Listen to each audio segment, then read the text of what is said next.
Εκείνη τη μέρα οι τρεις νάνοι πειρατές μοιράζανε κάτω από το κρεβάτι καλαμάκια της πορτοκαλάδας, χρωματιστούς συνδετήρες και μύτες από κόκκινα μολύβια. Ένα καλαμάκι της πορτοκαλάδας δικό μου, ένα καλαμάκι της πορτοκαλάδας δικό σου, ένα καλαμάκι της πορτοκαλάδας δικό του. Ένας χρωματιστός συνδετήρας δικός μου, ένας χρωματιστός συνδετήρας δικός σου, ένας χρωματιστός συνδετήρας δικός σου. Μια μύτη από κόκκινο μολύβι δική μου, μια μύτη από κόκκινο μολύβι δική σου, μια μύτη από κόκκινο μολύβι δική του. Ενώ οι τρεις νάνοι πειρατές μοιράζανε κάτω από το κρεβάτι καλαμάκια της πορτοκαλάδας, χρωματιστούς συνδετήρες και μύτες από κόκκινα μολύβια, ο πυροσβέστης και ο γιατρός εξετάζανε τον Μάνθο το πάνθυρα που του είχε συμβεί κάτι πολύ παράξενο. Τι ακριβώς σου συμβαίνει, Μάνθο? Κάτι πολύ περίεργο.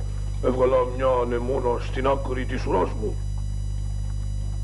Μια να δω. Ορίστε. Αχα. Πώς συνέβη αυτό? Πώς συνέβη αυτό?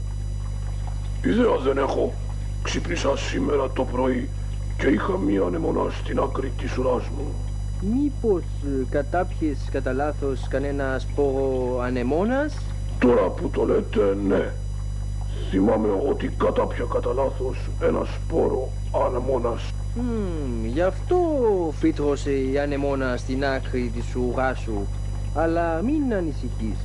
Όπου να είναι θα μαγαθεί και θα πέσει. Δεν θέλω να πέσει. Μ' αρέσει να έχω μια ανεμόνα στην άκρη της ουράς μου.